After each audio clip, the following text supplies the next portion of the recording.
마음대로 되지 않을 때, 원하는 대로 되지 않을 때도 주님을 떠나지 않는 사람 되게 하여 주옵소서. 내 마음대로 될 때마다, 내 소원대로 될 때마다 주님을 찾고 주님께 감사가 아니라 그럼에도 불구하고 저럼에도 불구하고 주님이 나와 함께 하심이 가장 완벽한 것이고 가장 온전한 것이고 가장 좋은 것임을 잊지 않게 하여 주옵소서. 우리의 생각이 혼돈되고 어지러워서 판단하지 못할 때도 주께서 질서 잡아주이사 그 마음 흔들리지 않게 하여 주시고 견고하여 주님 앞에 참 괜찮은 사람이구나 라는 이야기 들을 수 있는 우리 되게 하여 주옵소서. 우리 마음 변치 않을 줄 믿습니다. 오늘도 변치 않을 줄 믿습니다. 그 마음으로 시작했사오니 끝까지 이 마음 잊지 않고 이 한 주 버티게 하여 주시옵소서. 하나님 감사합니다. 고마우신 예수님 이름으로 기도드렸습니다. 아멘, 아멘.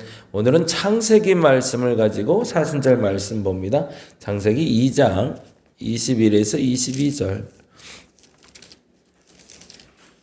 창세기 2장 21에서 22까지.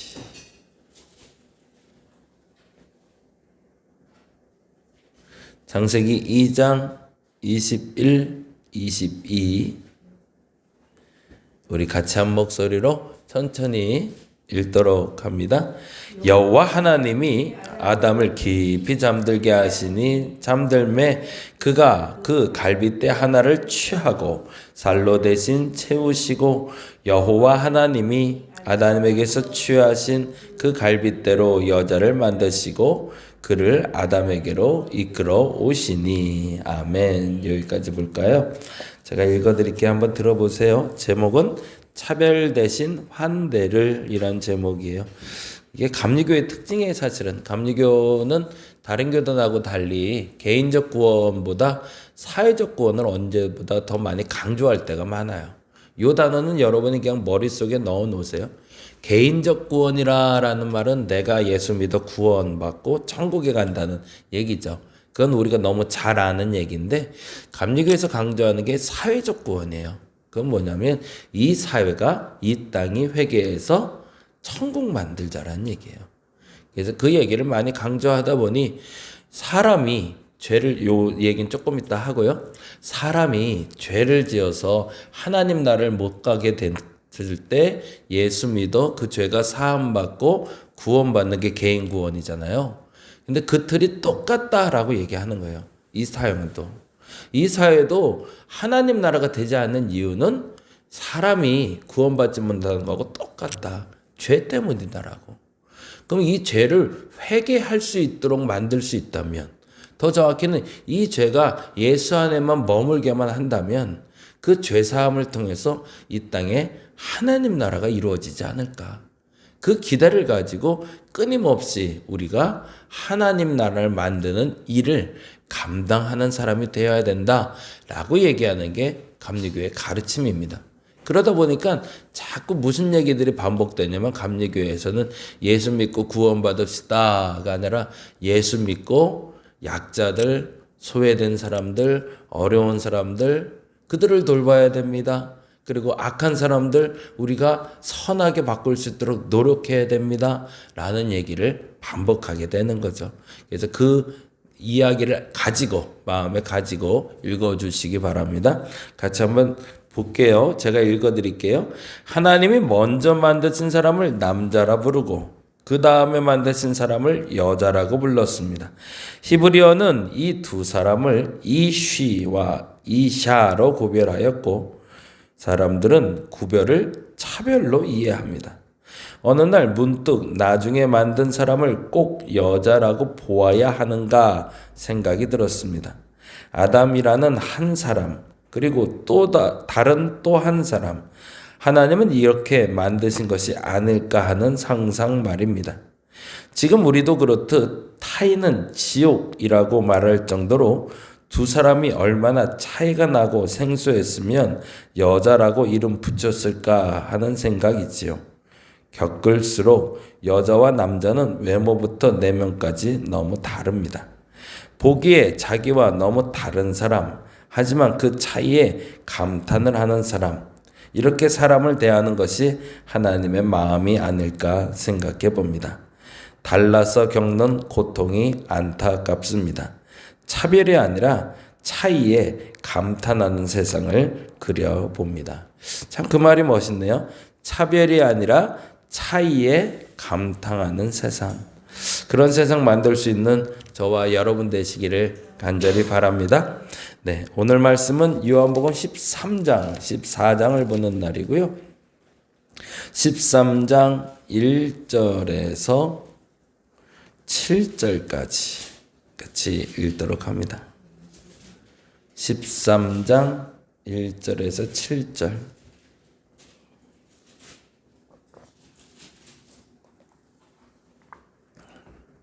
같이 읽겠습니다.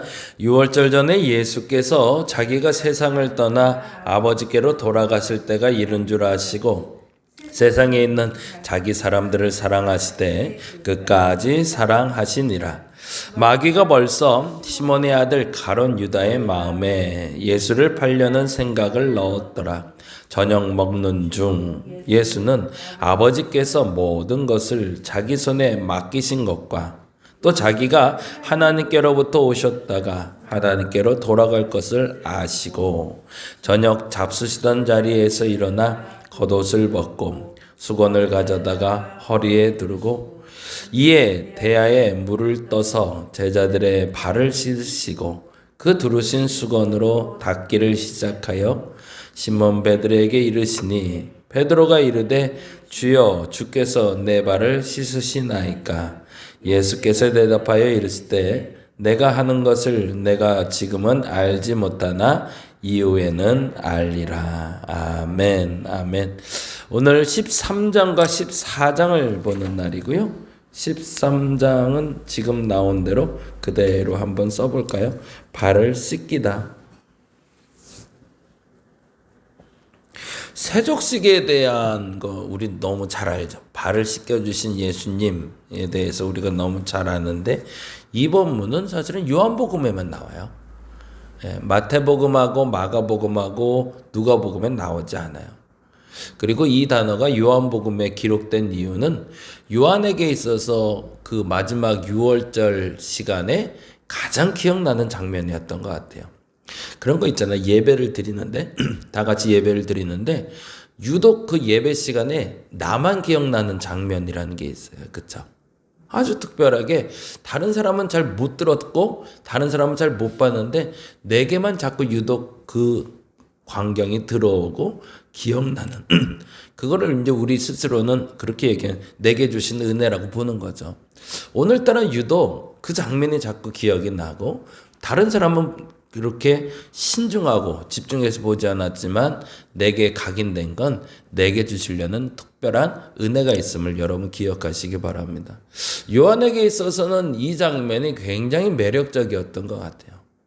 어찌 보면 마태나 마가나 누가에게 있어서 예수님의 이런 장면은 굉장히 불편했을 수도 있을 것 같아요. 왜냐하면 스승이 발을 씻겨주는 거잖아요. 그러니까 그런 걸로 달리 말하면 감추고 싶은 창피함 정도로도 볼 수 있을 것 같아요.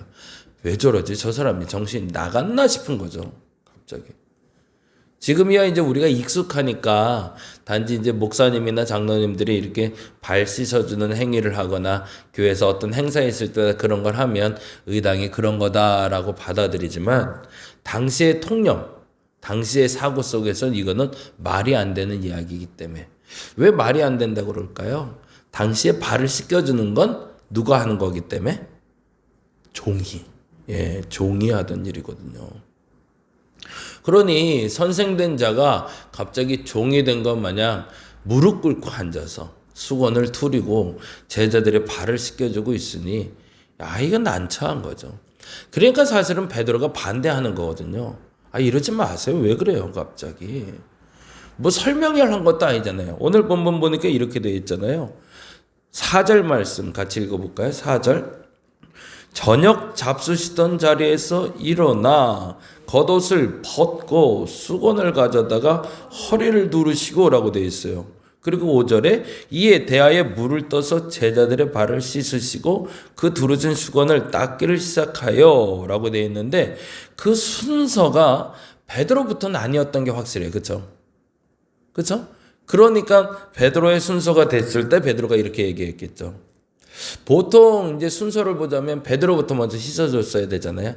거기서 먼저 마음이 상했을 수도 있고 아니 모든 거에 1등은 난데 나부터 해야 돼. 아니 내가 그래도 우리 교회에서 제일 오래된 사람인데 내가 그래도 우리 교회 장로인데 나부터 씻겨줘야지 어떻게 새 가족부터 이렇게 씻어도 이런 느낌일 수도 있어요. 그 마음의 불편함도 첫째 있는 상태인데 그 다음 사람 와 라고 왔는데 베드로가 왔단 말이죠. 근데 여기에 대한 상황 설명을 아무것도 안 하셨어요. 근데 당신은 알고 계시죠? 이 일을 하는 이유가 이것 때문이었어요. 3절, 2절과 3절 때문입니다. 같이 읽어볼까요? 2절, 3절. 마귀가 벌써 시몬의 아들 가룟 유다의 마음에 예수를 팔려는 생각을 넣었다는 걸 예수가 아셨기 때문이죠. 첫째는 누군가가 그 마음에 뭐가 이렇게 꽉 꼬였던 걸 보았다는 거죠. 예배 드릴 때 제일 힘든 게 뭐냐면 관계가 틀어진 사람하고 예배 드리는 거예요. 너무 어려워요. 그 사람 얼굴 보는 것마다 너무 힘들죠. 그런데 그 사람하고 예배 드릴 수 있는 게 진짜인 거죠. 그걸 오늘 예수님 얘기하는 거예요. 저 사람이 나를 바라보는데 사랑의 눈빛이 아닌 거예요. 너 한번 죽어보자. 너 한번 두고 보자. 이렇게 쳐다보고 있는 사람하고 같이 예배를 드리려니 얼마나 힘들어요. 고개 하나 들기도 너무 어려운 이 상황에. 근데 예수님이 3절에 이렇게 깨달으셨대요. 이 상황을 만나자 이렇게 마음에 뭔가 꼬쟁이 같은 걸 하나를 딱 들고 있는 사람을 보이니 아하 라고 예수님이 깨달아졌다는 거예요. 뭐가 깨달아졌어요? 3절에 저녁 먹는 중 예수는 아버지께서 모든 것을 그게 멋있죠. 선택을 누가 하라는 거예요. 이젠 꽈져 있는 사람을 봤는데 이때 선택은 네가 할 수 있다는 거예요. 그거 내쫓아. 그래도 돼요. 아버지께서 내게 맡기셨대 이제. 저 인간하고 난 목회 못해. 저 집사님 나갔으면 좋겠어. 라고 속으로 말하기 아니라 대놓고 말해도 누가 뭘 할 사람이 없다는 거예요. 왜? 내게 맡기셨으니까. 그럼 그 선택은 누가 하는 거다? 예수가 하는 거라는 거죠. 마찬가지입니다. 교회 안에서도 사람들을 만날 때 불편한 관계가 생길 수 있어요. 근데 예전엔 그랬죠. 억지로 참고라도 그 사람과의 관계의 회복을 위해서 기도하라. 그렇게 배웠어요. 맞아요. 틀린 얘기는 아니죠. 근데 더 중요한 게 있어요. 그것에 대한 선택은 목사가 해줄 수 있는 것도 아니고요. 남편이 해줄 수 있는 것도 아니고 누가 해야 된다는 거예요. 내가 하는 거예요. 그 순간에 주께서는 내 손 잡아주시면서 네가 결정해봐 라고 얘기하신다는 거예요. 그때 주님이 원하는 선한 선택을 하는 사람은 쓰임받는 거죠. 근데 그때 선택을 내가 해버렸는데 내가 잘못된 선택을 하면 평생 후회하고 사는 거죠. 그게 가룟 유다인 거죠. 그래서 가룟 유다에게도 선택할 기회를 주잖아요. 떡을 주면서 네가 지금 할 일을 하라고.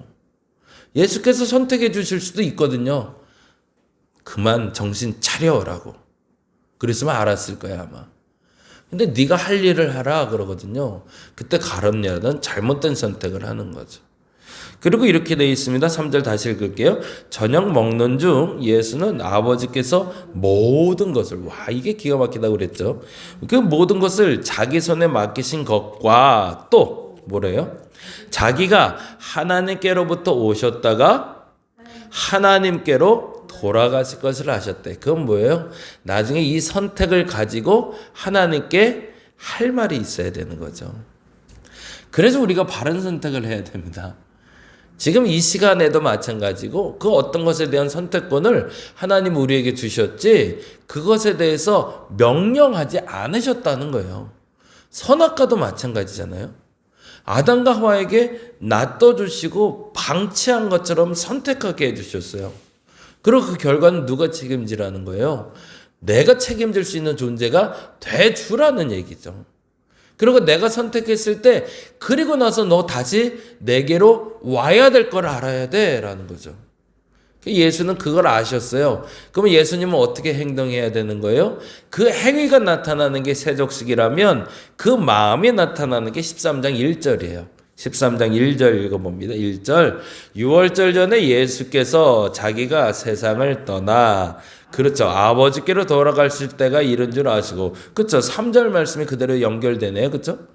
아버지께로 왔다가 아버지께로 돌아가실 것을 아시고 라는 말과 1절에 아버지께로 돌아가셨다가 이런 줄 아시고 똑같은 얘기를 하네요. 그러면 그 다음 절에 써 있는 게 지금 4절에서 5절, 6절 읽은 거하고 똑같은 단어라는 거겠죠. 그렇죠? 그러면 그 단어가 뭐라고 써 있어요? 1절엔 세상에 있는 자기 사람들을 사랑하시되 끝까지 사랑하시느라. 어찌 보면 가롯 유다부터 씻겨줬을 수 있을 것 같아요. 그쵸? 그게 진짜인 거죠. 베드로부터가 아니라. 딱 보니 제가 나하고 가장 마음이 상한 것 같은 거예요. 그래서 딱 보니 걔하고 나하고 먼저 화해해야 되겠다가 먼저 보이신 거죠. 지금 얘기하다가 멈추셨다는 얘기잖아요. 밥 먹고 얘기하다가 봤어요. 가롯 유다 마음에 사단이 들어간 걸. 안 되겠다. 더 이상 설교할 필요가 없다 지금. 설교할 게 아니네. 그리고서 뭐 하셨대요? 일어나서 무릎 꿇고 누구 앞에? 가롯 유다 앞에. 그리고 그의 발을 씻겨주는 거죠.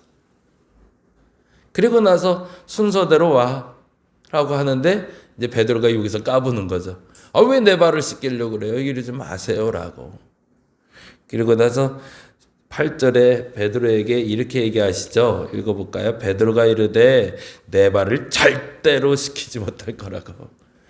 이게 예수님을 배려한다고 스스로 생각한 거죠.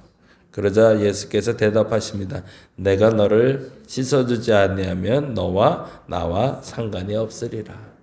조금 무식해도 그래서 사랑을 이렇게 표현할 수 있는 사람 뭐 있으면 행복해요. 그 다음에 베드로 얘기가 너무 재밌죠. 뭐라고 하죠? 시몬 베드로가 이르되 주여 아 그래요? 그러면 내 발뿐만 아니라 손과 머리도 씻어달라고. 아이 그게 사랑이에요? 아이 그게 사랑이면 아이 그냥 온몸 다 목욕시켜 주세요 라고 얘기하는 거죠. 얼마나 좋았을까 싶어요. 예수께서 내가 너를 끝까지 사랑해 라고 보여주고 싶었을 때 가룟 여자는 시컨덕 하면서 발을 씻었겠죠. 근데 베드로의 이 마음이 예수님 마음을 시원케 하는 거죠. 우리는 알고 있습니다. 모든 사람과 관계가 좋을 수 없다는 걸. 그거 인정하는 게 어려워요. 모든 사람을 똑같이 사랑하고 똑같이 배려하고 똑같이 이쁘면 너무 좋겠어요. 근데 안타깝게도요. 집에 있는 자식들도 달라요. 큰 애에 대한 사랑이 다르고요. 작은 애에 대한 사랑이 달라요. 근데 늘 말썽 피는 애들은 꼭 걔가 말썽 펴요. 그럴 때 어떻게 해야 되죠? 우리 그래서 조상들이 말씀을 남긴 게 있죠. 미운 놈한테 떡 하나 더 주라고. 그 말이 왜 나왔을까죠? 참 성경적이에요. 그 말은. 네가 미움이 먼저 들어오면 그 미움이 그의 미움과 같은 미움이 되지 않도록 너는 끝까지 사랑하라는 얘기죠. 저와 여러분이 그 마음을 오늘 이 시간에 실천할 수 있기를 간절히 바랍니다. 그게 중요한 거죠. 예수는 마음이 있었어요. 끝까지 사랑해야겠다. 근데 그걸로 끝난 게 아니라 그걸 실천했다는 거죠. 그러니까 예수 믿는 맛이 있는 거죠. 이번 우리 금요일날 토요일날 우리가 토요일 일요일이죠. 자꾸 주일을 어딜 가본 기억이 없으니까 자꾸 금토라고 하는데 토요일 일요일날 1박 2일로 우리 교회가 오랜만에 야유회를 갑니다. 그래서 전 교회는 다 가려고 하는데 가서 좀 즐겁게 놀기도 하고 맛있게 먹기도 하고 오려고 그래요. 근데 정말 중요한 게 있죠. 서로 조금 소원했던 것, 잘 몰랐던 것 그런 것들이 알아져서 진짜 섬기는 게 이거구나. 진짜 교회가 이거구나. 이걸 알아올 수 있는 시간이 될 수 있도록 기도 요청을 드려봅니다. 그래서 참 좋은 시간이었다라고 남을 수 있는 그 시간을 위해 기도해 주시기 바랍니다. 14장은 제목만 잠깐 말하고 넘어갈게요. 14장은 성령의 사역은 이렇게 해놓으시면 좋을 것 같아요. 14장엔 성령의 사역은 아주 단순합니다. 14장에 이렇게 돼 있어요. 14장 27절인데요. 26절 27절인데 26절에 보혜사 곧 아버지께서 내 이름으로 보내실 성령 그가 너희에게 모든 것을 가르치고 내가 너희에게 말한 모든 것을 뭐한대요? 생각나게 하시고 그리고 또 하나 하시는 일이 27절을 보니 평안을 너희에게 끼치노니. 주께서 성령을 보내서 하시는 일은 생각나게 하시고 27절에 평안하게 하시는 일이다. 이렇게 정리해 놓으시면 좋을 것 같습니다. 기도하겠습니다. 모든 사람과 어떻게 관계가 좋습니까? 거짓말입니다. 모든 사람과 관계가 좋으려고 노력하는 거죠. 모든 사람을 사랑할 수는 있습니다. 근데 그 사랑의 표현도 물론 또 다릅니다. 한 교회에서 한 몸 되어 신앙생활 한다는 게 얼마나 행복한지를 알아가는 올 한 해 되게 하여 주옵소서. 내가 저를 만날 수 있고 저가 나를 만날 수 있는 게 하나님이 주신 엄청난 은혜임을 알아. 지금까지 조금 서운한 게 있더라도 속상한 게 있더라도 그걸 말로 풀지 말고 예수님처럼 마음과 몸의 실천으로 풀어가는 우리 되게 하여 주옵소서. 서로가 서로를 섬기고 그리고 내가 낮아져서 누군가를 섬길 때 그 사랑이 어떻게 표현되는지를 알아가는 오늘 한 날 그리고 이번 한 날이 되게 하여 주옵소서. 다시금 요청드립니다. 하나님 토요일 일요일 1박 2일로 우리가 강릉을 좀 다녀오려고 합니다. 기쁨과 감사의 시간 되게 하여 주시고 너무 좋았네 라는 말이 그리고 또 가고 싶네 라는 마음이 내 마음속에 가득가득 채워지는 시간 되게 하여 주옵소서. 이를 위해서 준비하는 이 함께 하시고 오가는 길 안전을 위해서 운전하는 이 붙드시며 또한 참여하는 모든 사람의 마음이 한 마음 한 뜻 되게 하여 주시옵소서. 감사합니다. 고마우신 예수님 이름으로 기도드렸습니다. 다 같이 기도하고 돌아가겠습니다.